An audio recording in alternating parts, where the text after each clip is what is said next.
ઓમ નમઃ શિવાય. મારું નામ મીનાબા ડોડિયા છે. તમે અત્યારે મારી ચેનલ સાંભળી રહ્યા છો. હું તમને શ્રીમદ દેવી ભાગવતનો સ્કંદ 7મો વાંચીને સંભળાવીશ. જન્મે જૈન વ્યાસજીને સૃષ્ટિ વિષયક પ્રશ્ન. સૂતજી બોલ્યા, તપસ્વીઓ, આ દિવ્ય કથાને સાંભળ્યા પછી પરીક્ષિત નંદન રાજા જન્મે જઈને ફરીથી વ્યાસજીને પૂછ્યું, સ્વામી, સૂર્યવંશી અને ચંદ્રવંશી રાજાઓના વંશનું વિસ્તૃત વર્ણન હું સાંભળવા ઈચ્છું છું. મેં સાંભળ્યું છે કે તે બધા ભગવતી જગદંબાના ઉપાસક હતા. વ્યાસજી બોલ્યા, મહારાજ, સૂર્યવંશ, ચંદ્રવંશ તથા અન્ય વંશો સાથે સંબંધ રાખનારી કથાઓનું વર્ણન કરું છું. તે સાંભળો. ભગવાન વિષ્ણુના નાભિકમળમાંથી 4 મુખવાળા બ્રહ્માજી પ્રગટ થયા. તપસ્યા કર્યા પછી તેમણે અત્યંત મુશ્કેલીઓથી જેનો સાક્ષાત્કાર થાય છે તે મહાદેવીની ઉપાસના કરી. ભગવતીએ લોકપિતામહ બ્રહ્માજીને વરદાન આપ્યું ત્યારે તે સૃષ્ટિનું નિર્માણ કરવા સમર્થ થયા. બ્રહ્માજીના રોષથી રુદ્રનું અને ખોળામાં નારદનું પ્રાગટ્ય થયું.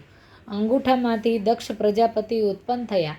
આવી જ રીતે અન્ય સનકાદી માનસ પુત્રોનો પ્રાદુર્ભાવ થયો. વ્યાસજી બોલ્યા, સ્વયંભૂ બ્રહ્માજીએ સૌપ્રથમ દક્ષ પ્રજાપતિને સૃષ્ટિના નિર્માણ માટે આજ્ઞા કરી. દક્ષ પ્રજાપતિએ વીરણીના ગર્ભથી 5000 અત્યંત પરાક્રમી પુત્ર ઉત્પન્ન કર્યા. દેવર્ષિ નારદ તે પુત્રોને જોઈને કહેવા લાગ્યા, અરે, આ પૃથ્વી કેટલી વિશાળ છે! તેની જાણકારી મેળવ્યા વગર જ પ્રજાના સૃષ્ટિ નિર્માણમાં તમે કેવી રીતે તૈયાર થઈ ગયા? વ્યાસજી બોલ્યા, નારદજીના આ પ્રમાણે કહેવાથી દક્ષકુમારો હર્ષોશ્વાના મનમાં આ વાત બેસી ગઈ. તે બધા પૃથ્વીની જાણકારી મેળવવા માટે નીકળી પડ્યા. પુત્રોને જતા જોઈને દક્ષ પ્રજાપતિને ખૂબ જ દુઃખ થયું. એટલે પ્રજાપતિ સૃષ્ટિના વિચારથી તેમણે ફરીથી ઘણા બધા પુત્રો ઉત્પન્ન કર્યા. તે પુત્રો પણ પ્રજાની સૃષ્ટિ રચના કરવા માટે પ્રવૃત્ત થઈ ગયા. નારદજીએ પહેલાંની જેમ આ પુત્રોને પણ બહેકાવીને મોકલી દીધા.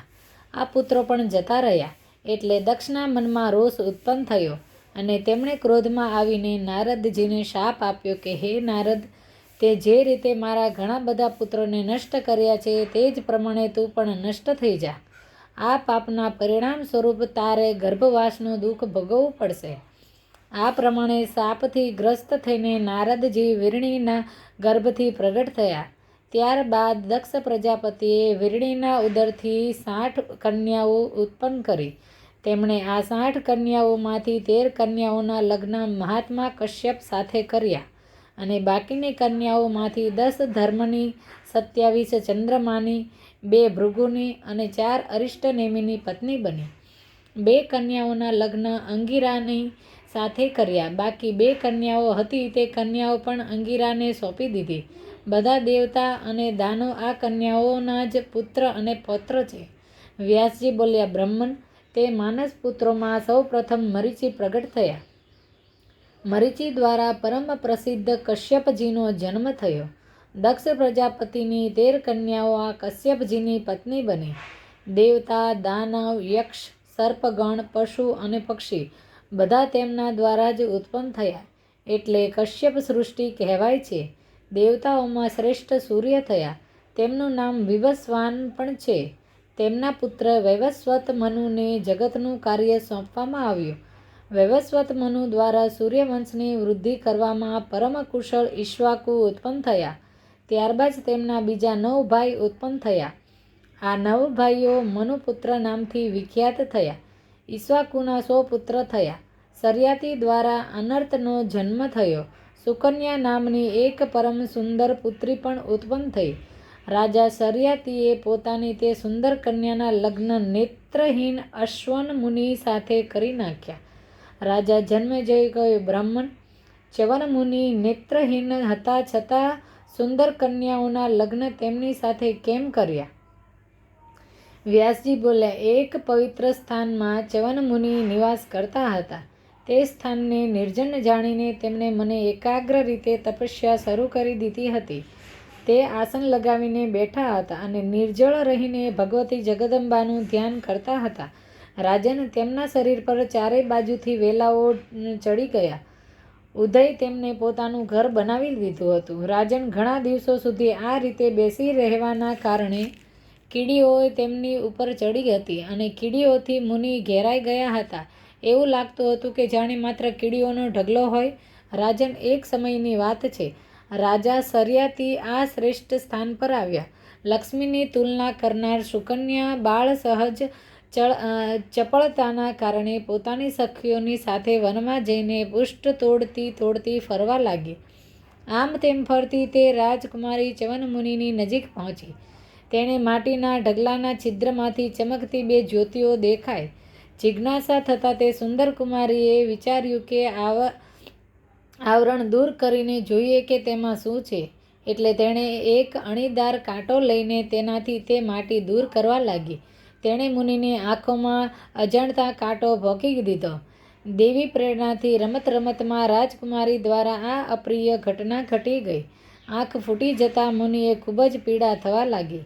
રાજા સર્યાતીએ મુનિની સ્તુતિ કરી અને નમ્રતાપૂર્વક હાથ જોડીને તેને કહેવા લાગ્યા, મહાભાગ, મારી પુત્રી રમી રહી હતી, તેનાથી જ આ દુષ્ટ કર્મ થયું છે. મારી પુત્રીનો અપરાધ ક્ષમા કરો. ચ્યવનમુનિ બોલ્યા, રાજન, હું નેત્રહીન થતાં એકલો રહીને તપસ્યા કરવામાં કેવી રીતે સફળ થઈશ? જો તમે મારા દ્વારા ક્ષમા ઈચ્છો છો તો મારી વાત માનો. તમે તમારી કમલનયની કન્યાને મારી સેવા માટે સોંપી દો. વ્યાસજી બોલ્યા. ત્યારબાદ પિતા તથા મંત્રીઓને અત્યંત ચિંતિત જોઈને રાજકુમારી સુકન્યા હસીને કહેવા લાગી, પિતાજી, તમે આટલા ચિંતિત કેમ થઈ રહ્યા છો? હું મુનિની પાસે જઈને તેમને આશ્વાસન આપીશ અને આત્મદાન કરીને તેમને પ્રસન્ન કરવાનો પ્રયત્ન કરીશ.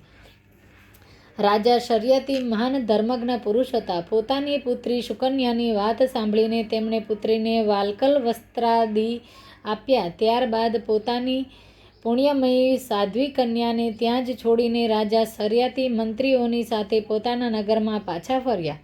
વ્યાસજી બોલ્યા, રાજા સર્યાતીના ચાલ્યા ગયા પછી સુકન્યા સર્વતોભાવથી ચ્યવનમુનિની સેવામાં સંલગ્ન થઈ ગઈ.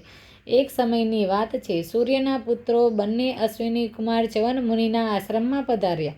અશ્વિની કુમારે સુકન્યાને કહ્યું, કલ્યાણી, તમારા પિતાએ આ તપસ્વી સાથે તમારા લગ્ન કેવી રીતે કરી દીધા? હે ઉત્તમ અંગો દ્વારા શોભતા પામનારી રાજકુમારી, તમારા આ ધર્મ પાલનથી અમારું હૃદય ગદગદ થઈ ગયું છે. અમે દેવતાઓના વૈદ્ય છીએ. તમારા પિતાને સુંદર યુવક પુરુષ બનાવી તેનાથી અમારામાં શક્તિ છે. તેમણે રાજકુમારીને કહ્યું, તમારા પતિ આ સરોવરમાં જળમાં ઉતરે. રૂપવાન બનવાની ઈચ્છા તો હતી જ. એટલે ચ્યવનજી તરત જ સરોવરના જળમાં ઉતરી ગયા.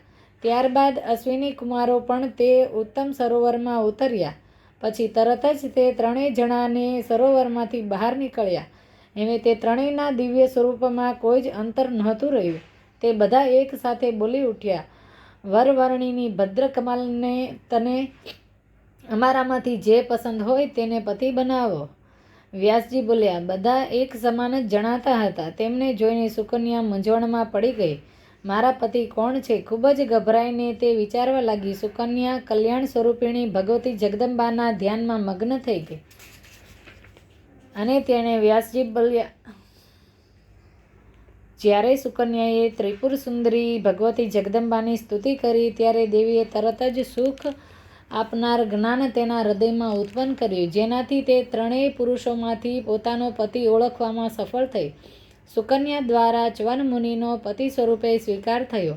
એટલે અશ્વિની કુમારો સંતુષ્ટ થઈ ગયા.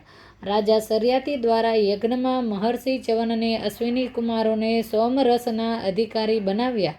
રાજન, આ પ્રમાણે ચ્યવનમુનિની તપસ્યાના પ્રભાવથી સૂર્યનંદન મહાનુભાવ અશ્વિની કુમારોને સોમરસનો અધિકાર સહજ રીતે પ્રાપ્ત થઈ ગયો. મુનિના આશ્રમની પ્રસિદ્ધિ પૃથ્વી પર સર્વત્ર ફેલાઈ ગઈ. આ કાર્યથી રાજા સર્યાતી પણ ખૂબ જ પ્રસન્ન થયા. યજ્ઞ પૂર્ણ થયા બાદ તે પ્રતાપી ધર્મજ્ઞ રાજાએ રાજધાનીમાં જઈને પોતાનો કાર્યભાર સંભાળી લીધો. તેમનો પુત્ર અનર્ત થયો અને અનર્તનો રૈવત સમુદ્રની મધ્યમાં કુશસ્થલી નગરી વસાવી. તેના 100 પુત્ર થયા. સૌથી મોટા પુત્રનું નામ કકુદની હતું. તેને રેવતી નામે એક પુત્રી થઈ. તે ખૂબ જ સુંદર અને બધા શુભ લક્ષણોથી સંપન્ન હતી.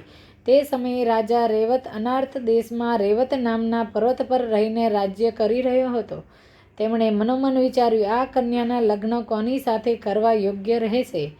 દેવ પૂજ્ય બ્રહ્માજીની પાસે જઈને તેમને પૂછ્યું, એ જ યોગ્ય રહેશે. આ પ્રમાણે વિચારીને રાજા રૈવત પોતાની પુત્રી રેવતીને સાથે લઈને પિતામહ બ્રહ્માજીને પૂછવા માટે તરત જ બ્રહ્મલોકમાં જઈ પહોંચ્યા.